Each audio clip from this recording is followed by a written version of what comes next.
one of their biggest wins of the season on the road in a game that they stole despite some injuries. We'll tell you all about it next here on Locked On Heat. You are Locked On Heat, your daily Miami Heat podcast. Part of the Locked On Podcast Network, your team every day.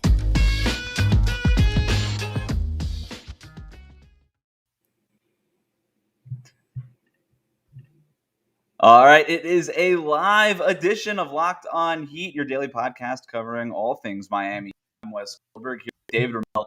Wherever you may be listening on YouTube, Odyssey, your favorite podcast app, thank you for making Locked On Heat your first listen every day, and thank you to everybody tuning in for the live version of this post-game show. A huge win for the Miami Heat, beating the Sixers 101-96 in Philadelphia. This episode is brought to you by Truebill. Truebill is the new app that saves you money by helping you identify and stop paying for the subscriptions you don't want or need, and can even negotiate better deals on those you want to keep. So here's basically the TLDR version of this, David.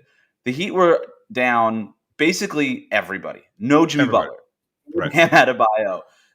No Victor Oladipo, of course. No Caleb Martin because of protocols. I'm missing somebody in that, but they were basically just Tyler they were Hero. down. Tyler Hero, no Tyler Hero because of the thigh contusion. And yet, with a starting lineup of Gabe Vincent, Duncan Robinson, Kyle Lowry, Dwayne Deadman, PJ Tucker, with relying on huge minutes off of Max Strus, Casey Okpala, Omer Yurtseven off the bench, getting our first glimpse of two-way contract player Marcus Garrett off the bench. Our first look at him all season long.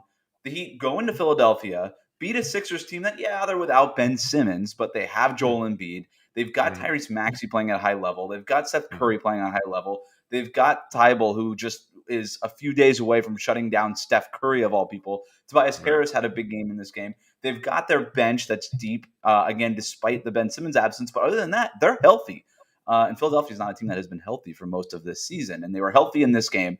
The Heat were not. The Heat go up by 23 points at one point in this game, but then Philadelphia battles back at the end of the third quarter and into the fourth quarter. It gets down to basically a 3-point game, but Miami just figures out a way to scratch, claw, without their scratchiest and their clawiest dudes in Bam and Jimmy Butler, and find a way to win this game. Right. Phenomenal performance. I'm psyched up, to be honest with you. Screw the Sixers. The Sixers are an opportunistic bunch that'll never go anywhere with that loser core of Embiid and Ben Simmons. They're going to blow up the roster at some point. I'm going in hot tonight. You know what? Embiid, that fat opportunistic bastard, is just sitting out there like waiting passively for shots to fall. He doesn't do anything. He's got half the effort of like 31-year-old Dwayne Deadman, who was basically unplayable for the last two seasons. He got outplayed by Dwayne Deadman. I don't care. It's just a terrible matchup, and they were really, really lazy. Look, credit to Tyrese Maxey, who doesn't know he's playing for a loser franchise, and he actually kept Philadelphia into this game. Other than that, you know what? Great game for Gabe Vincent. That's like the biggest takeaway here. He was phenomenal. Yeah. Great game. Look, they started off going to Duncan Robinson early on, finding him open looks. He was knocking those down. He was getting into a comfort zone there, mixing up the mid-range jumpers. He took two, like within the first, 5 minutes of play or something like that. But then Gabe Vincent taking over, hitting big shots all night long, just doing enough to carry Miami. I don't know. What a great win. This was almost as fun as the Bucks won a couple games. I wanted to ask you about that. Is this the biggest win of the season, all things considered, for Miami? On the road, none of your every single star player out except for Kyle Lowry. The Heat had no business winning this game, and I think a lot of people might roll their eyes. And listen, in my notes, I said the first way I wanted to tease this show, David, was the Heat stole this game, but not because of what you think. And I think a lot of people will say they stole this game because of the injuries, and they did steal this game. I know that they were up big. This was a stolen game. They were supposed to lose this game. But early on, it looked like they were going to steal this win with a bunch of three-point shooting, right? Because they made 11 threes in the first half. Right. They were on pace to. They ended up shooting more than 40 as they have in this recent stretch. And we really haven't, at least in my mind, seen the Heat win a game just because of three ball, right? There's been games where they shoot the three well, but this is one of those games where Duncan Robinson was hot, Gabe Vincent was making threes, PJ Tucker was everybody was just making shots in that first half. And I thought they were just going to just blow the doors off of Philadelphia just because of variance. And it turned out not to be that game. This was not a variance win for Miami. Again, I still don't think we've seen that variance win for the Heat yet this season. I think we're due for it eventually.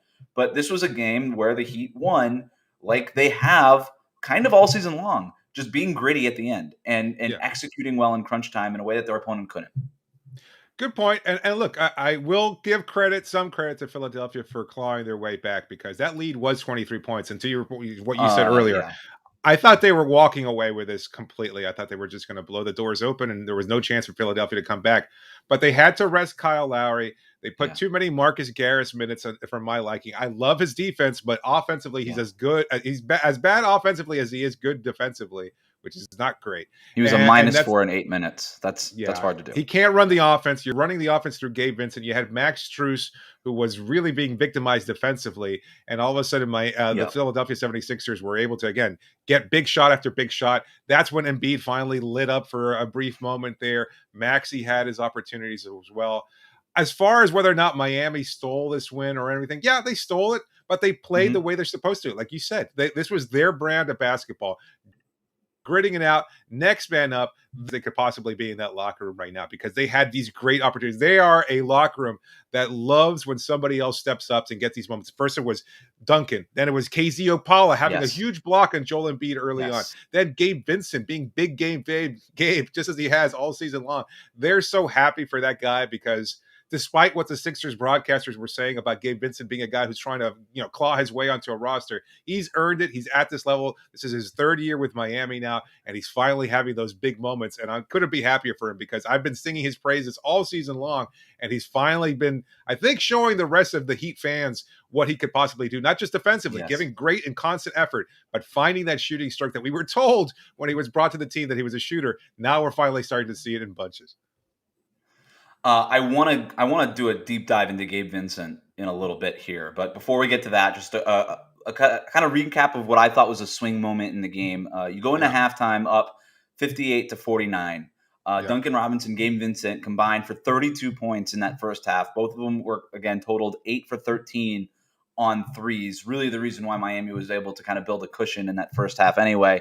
And they were moving the ball well. Everything was good. I think they assisted on all 10 of their first made shots in the game. The first assist or the first shot that was unassisted was a Omar Yurtseven tip-in, right? Which doesn't count as an assist. So they were moving the ball all night. And you just love to see that synergy, that chemistry with a team that was missing 3 of their top 4 players and 3 of their top 4 ball shot creators and playmakers nonetheless. But that 19-point lead goes down to 9 in the third quarter, and then the Heat went back up by 23, and then that's when the Sixers, powered by Tyrese Maxey, who is nice, by the way, if people don't know that already, the Sixers go on a 22-6 run, take that 23-point lead down to 7. It goes back and forth a little bit more. Kyle Lowry, to your point, finally checks in the 9-minute mark in the fourth quarter, which even at that point felt a little late, but you got to give this guy some rest.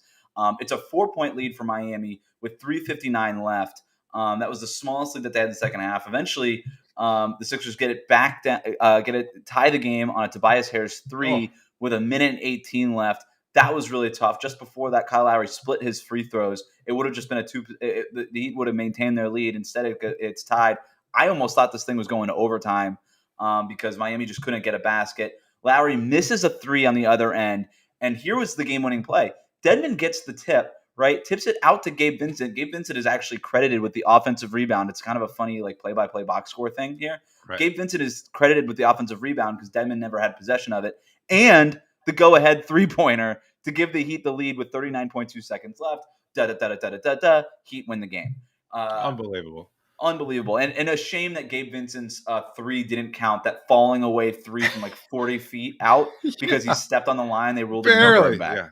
Yeah, unbelievable. They should have given it to him. Given him the Gabe Vincent rule. Just let him have all the threes. Yes. The Gabe Vincent that referee. Rule, he can do it over that. Yeah, absolutely. On a night like tonight, just let Gabe have whatever he wants out there. Yeah, look, Tobias Harris finding again his rhythm late in the game, attacking Duncan Robinson. He felt energized for the first time all game long, where he was just really I've got Duncan on me. I'm going to go and attack him for the first time all game too. So that was how they managed to claw their way back. Yeah, good recap by you there. I wanted to ask you a little bit about Kyle because yes, I understand he had to be on the bench for some time, but even when he came back, he was a little sloppy with the ball. Do you think these additional minutes without Jimmy, without Bam, without anybody else to really run the offense might be taking their toll on him a little bit? Yeah, they are. The Heat don't have a choice. As well as Gabe Vincent has been playing in all these things, the Heat don't have a choice. They have to play him a bunch of minutes, and just getting him 3 minutes or whatever, 3 minutes at the beginning of the fourth quarter, that matters. Like, even that matters. You think Spoelstra, Spo knew what was going on there. He knew the Sixers were making their run. He's like, I gotta get this guy a breather, even if it's just 3 minutes. He would have preferred to play him the entire fourth quarter, but you just can't do it with a 35-year-old. I don't know what. This is why the Heat need to win these kinds of games now, right? Yep. Because these are winnable games. A stolen game nonetheless, but a winnable game because of the way you performed in that first half. You got to get the win here. These games matter. And then maybe by the end of the season, you can get Kyle Lowry some rest when Jimmy and Bam are healthy and things like that. All right. We've hinted enough at the big Gabe Vincent thing. I think he's big. I think he's ready for a bigger role on the Miami Heat. I think that much has been made clear, not just by this game, but by his recent stretch of games and all the work he's putting in behind the scenes. I'll tell you why next, but David, first, tell the listeners about Prize Picks. Well, today's episode is brought to you by Prize Picks, daily fantasy made easy, and easy is really what they're all about. As fantasy props and pick'ems get more popular, Prize Picks is making it easy for you to get involved. They do that with the best NBA DFS prop game on the market, offering more NBA props than any other DFS prop operator. They included the Prize Picks Power Play. That's how it works. Predict the over-under on a player's fantasy production, and you can win up to 10 times on any entry, and it's just you versus the projected fantasy totals. If you're a total sports junkie, Prize Picks even allows mixed sports entries. For example, you can take the over on LeBron's score combined with the under on Patrick Mahomes in the same entry. And when you use the promo code NBA, you'll get 100% instant deposit match of up to $100. Again, just use the promo code NBA. Do it all using the award-winning app on the Apple App Store and Google Play. Entries can be made in 60 seconds or less. It's that easy. Plus, Prize Picks is safe and offers fast withdrawals. So don't hesitate. Check out prizepicks.com and use the promo code NBA, or go to your app store and download the app today. Prize Picks is daily fantasy made easy. Thank you for making Locked On Heat your first listen every day. And thanks to everybody who is commenting in the chats here on our live post-game show. Keep sending questions into that chat right now. We will get to your questions later on. But now the professor is here. I got my bow tie. I got my glasses here. And it's time for player grades. And we got to start with Gabe Vincent. This one's obvious, David. It's an A+. It's an A+. I can add, let's add a couple more pluses here. Let's flip that A upside down. It's a V+ for Vincent. That looks like a Y, but whatever. You know what I mean. I got it. Gabe Vincent. Look, we could do the points, the assists, everything like that. Look, there were some moments that I still didn't love from Gabe Vincent. I just want to get this out of the way, but it's worth making a note of. A couple back-to-back turnovers in the first half that helped Philadelphia get back into the game. A turnover late that was very costly that resulted in, I believe, a Philadelphia three-pointer, but certainly a basket that just continued to eat into Miami's lead.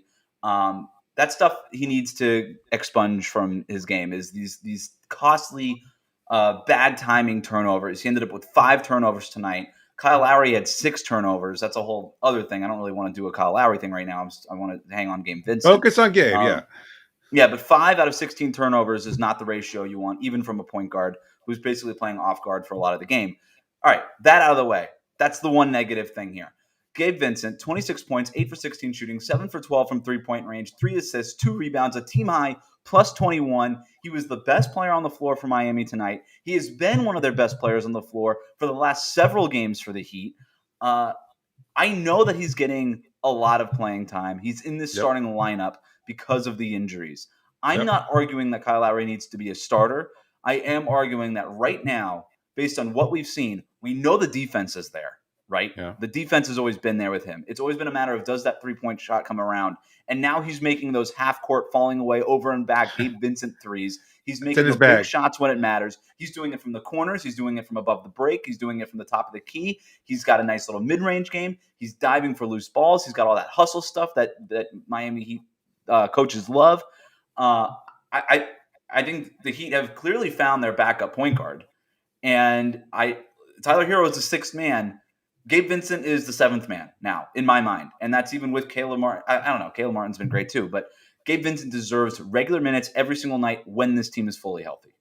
Yeah, I agree. I think he can run the offense in spurts. You can mix him out there with either Tyler Hero or Kyle Lowry, so he can play off ball to some degree because of his shot making ability. So I think he should continue to get more playing time, even once Victor Oladipo makes his return, regardless of what kind of shape Victor is, regardless of when Tyler Hero makes his comeback. Look, right now he's obviously playing too much. No way in hell that Gabe gets 35 minutes down the stretch. But without Jimmy, without Victor, without Tyler, you go to a guy who can run the offense in spurts. And look, I think he was being asked to do too much. You pointed out those turnovers before, a small blemish on an otherwise really fantastic night from him. But I think it's just indicative of the fact that he's being asked to do a little bit too much. He is undersized. Look, a guy like Maxey without reach is going to be able to pick his pocket on occasion. We saw it. If it's the right matchup, then Vincent can take advantage of it, and maybe he'll be able to protect the ball a little bit more. But he got a little careless. He was trying to do a lot. They're a good defensive team by and large. Maybe that wasn't evident for most of the night, but Philadelphia is a pretty solid team. But regardless, as far as his playing time, I think you absolutely have to go to Vincent down the stretch. I think he's going to be a great player. Like, he's not going to get those clutch minutes over Tyler. He's not going to be the better shooter over Duncan, but he fills a void. You've been talking about this for a big part of the season, getting another ball handler, another player who can make offense for others. I think he fits that role pretty well. So, I mean, regardless of what you get from Victor, et cetera, you're getting solid, consistent play out of Gabe Vincent. He absolutely has earned the opportunity.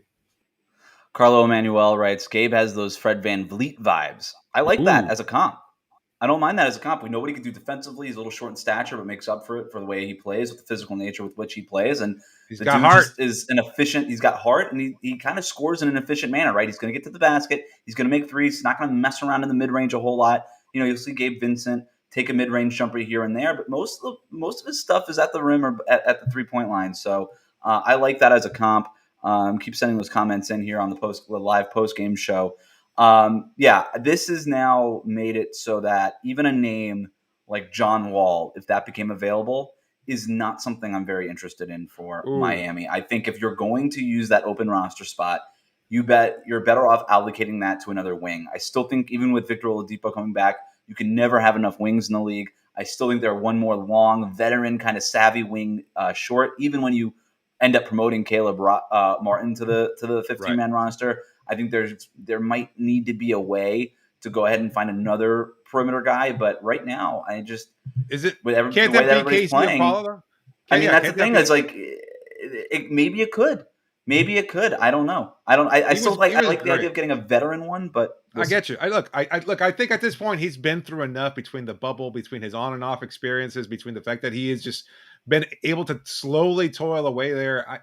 I don't know. I've never been a big proponent of throwing that guy out into the fire and seeing what happens, because we saw this from Yurt-7. He struggled when he was getting those opportunities. We've seen this from KZ over the first 2.5 years of his NBA career, but he's just slowly starting to get more and more effective. Like, I know he struggled in the last game to some degree. Everybody else in the roster did too, but tonight had those big blocks, bringing the ball up. Opala Pippen, I mean, he was just incredible as a point forward. I didn't think he was capable of doing that, but he seemed like he was a little bit more under control. Really, really solid from that night from him. I know we're not giving him a player grade necessarily, but I mean, that's it. Solid is his grade. Let's move on to Duncan Robinson. He gets a happy face. I'm just happy for Duncan Robinson tonight, man.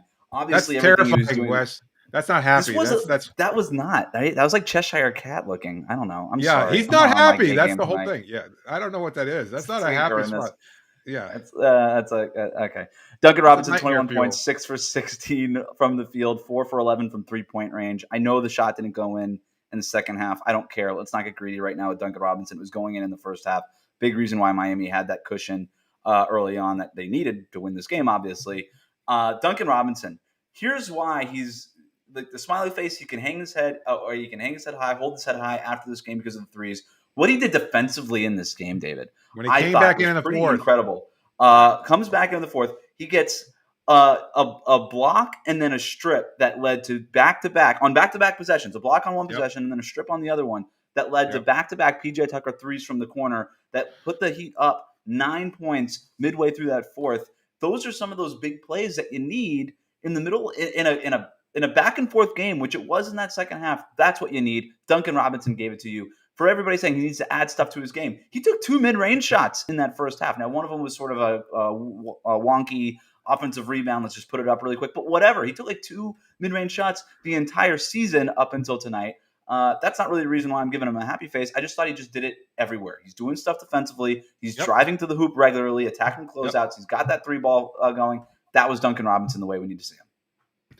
8 rebounds, 3 assists, 2 of 5 from the mid-range. He was trying to do a little bit more today, and I think it was just a phenomenal. Again, I've been using the word phenomenal a whole hell of a lot tonight, but that's just the vibe I'm getting from this because everybody was stepping up, and I think Duncan, despite all the critics, despite everybody wondering what's going on with Duncan, where's his shot, all this stuff, and whether or not he needs to be benched in favor of Tyler Hero or anybody else, trade Duncan Robinson, which isn't likely to happen, as we've talked about a number of times. He's just a really good player, and he creates opportunities for others, and that playmaking was there that we haven't seen. He had that nice, I think he had a pass where he drove to the lane and then he found Dwayne Deadman cutting along the baseline. He made a really sharp pass to him.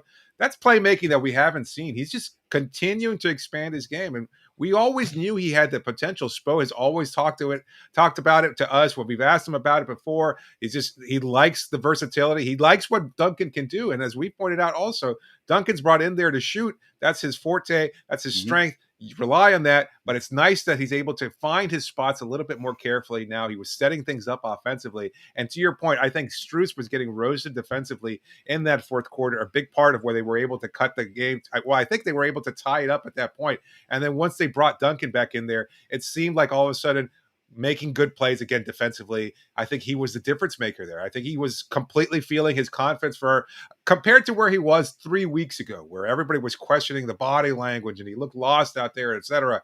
This is a completely different version of him, and I think this is the best version that we'll see moving forward from now on. Quickly, I want to do Dwayne Deadman. He gets an A, just a solid, sturdy A right here for Dwayne Deadman. Quickly, the box score on Dedmon, but that doesn't even begin to tell the story. But 10 points on 5 of 8 shooting, 14 rebounds, 5 assists, 2 steals. That dude was doing everything. There was a playmaking element to Dedmon's game, which has been very underrated, I think, this season. Like his ability to kick out on the rolling out of the pick and roll is a really quiet part of his game that has been really valuable to Miami. It leads to PJ Tucker threes, Gabe Vincent threes, Duncan Robinson threes all the time, not just tonight. But his job was to go toe-to-toe with Joel Embiid tonight. Joel Embiid, 17 points on 5 for 13 shooting, 14 rebounds, 5 assists, a steal, and a block. Just a fine game for Joel Embiid. And if you can keep Embiid to fine, then you win, right? Because now you're forcing guys like Tyrese Maxey at 27 points, Tobias Harris 24 points. Like those guys now need to win you a game. But Philadelphia's bench didn't give them much tonight. They weren't getting much from their backcourt tonight other than Maxey. But Dedmon, it starts with him just going straight up on Embiid, not allowing Embiid to get to the line a ton. And he went 6 for 6 from the free throw line. That's about below average for him. And he, most importantly, holds Joel Embiid scoreless, him and the rest of the Heat, but mostly Dedmon, holding Joel Embiid scoreless for the final 14 or 15 minutes of that game. Without him doing that, without that solid, sturdy defense from Dedmon, the Heat do not win this game. Absolutely. Just his physicality, willing to just put pressure on Embiid, matching him pound for pound, doing his best, or not pound for pound necessarily, but in terms of overall effort, making up for the disparity in weight and strength. Dedmon just played a great game. Like, I think, despite the statistical difference being in Embiid's favor, I think he totally outplayed Joel Embiid. And this is, I know this is Embiid who had rib soreness, who took a weird fall late in the game where he stepped on Kyle Lowry's ass and rolled his ankle.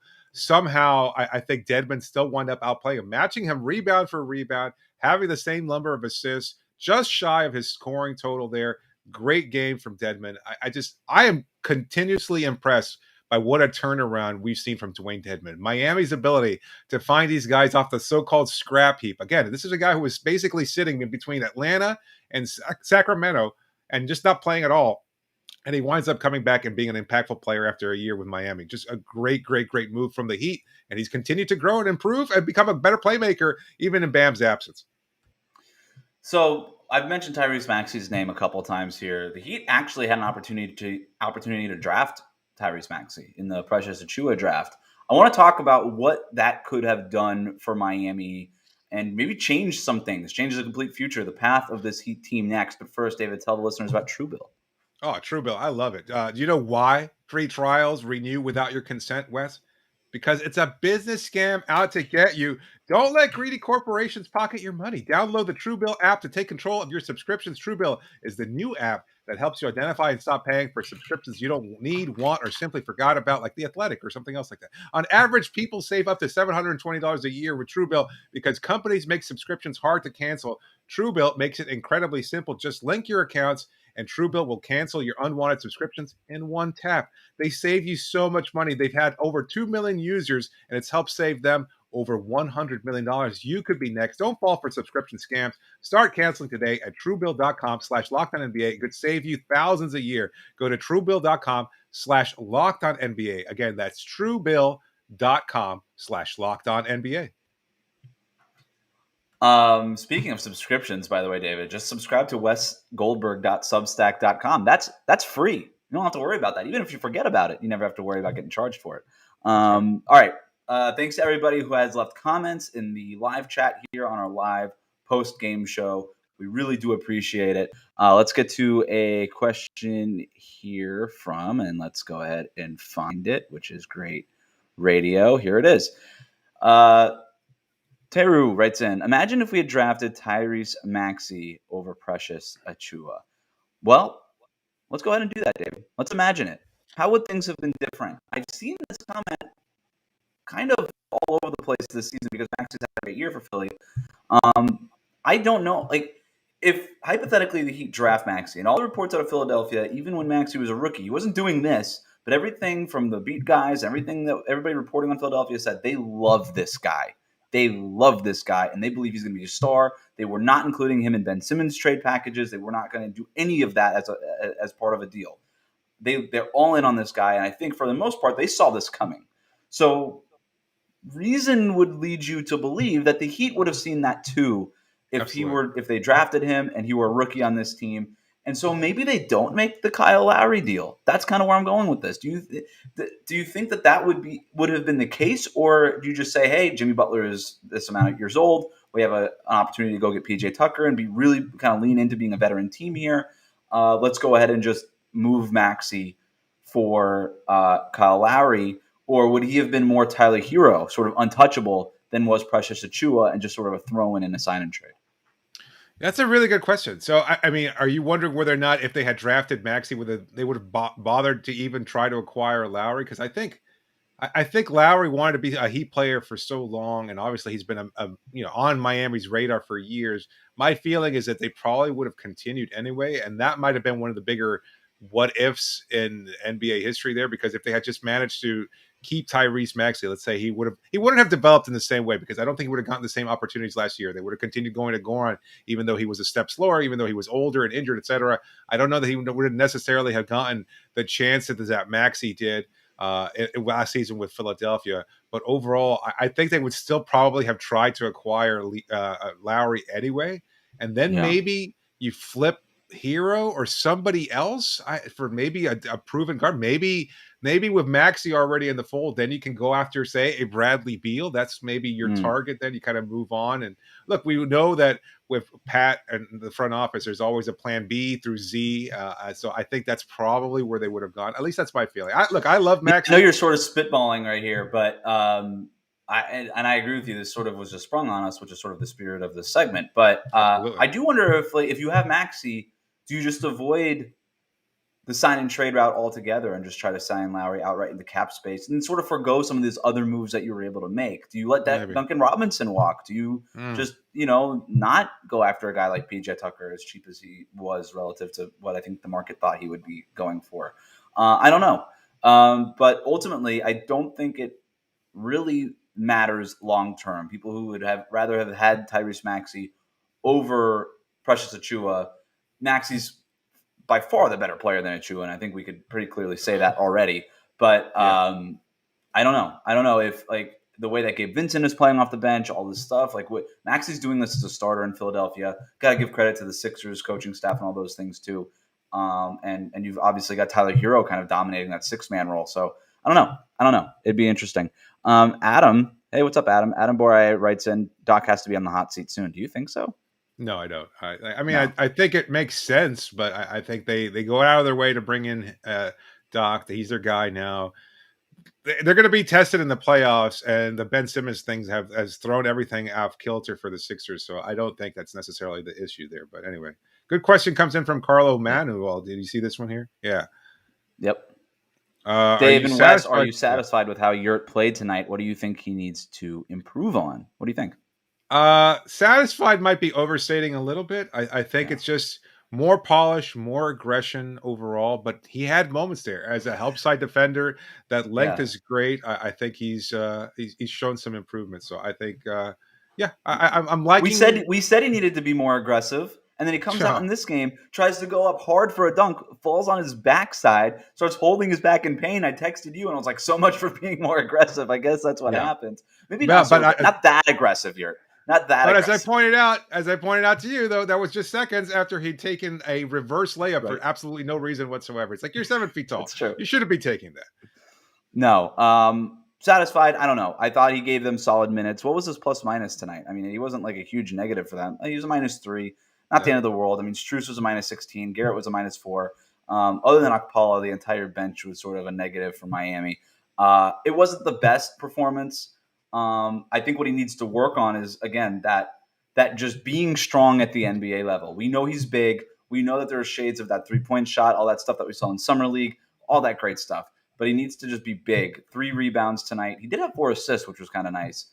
I do think he's got good feel with the ball, right? And I think there is an opportunity for him to just sort of be a hub of offense in that low post, the way that Bam is a little bit. Not to that level, obviously, but in a similar sort of fashion, in a similar way that Dwayne Deadman evidently is. But yeah, he's got good ball skills. I think you continue to harness that and then continue to develop the hand strength, the overall strength, playing with aggression, playing with control. All the stuff that we're talking about with Caleb Martin, for example, who's been able to show more signs of that lately. All right. I think that's going to do it for our post-game show here, David. I think thanks to everybody who submitted questions, who watched the show live and hung out with us for a half hour after the game. Really big Heat win. We will have recaps for you throughout the week. We'll have a mailbag later this week, I think, and continue to just give you great content. So if you're not subscribed onto the YouTube channel already, please do so. What are you even doing? Yeah.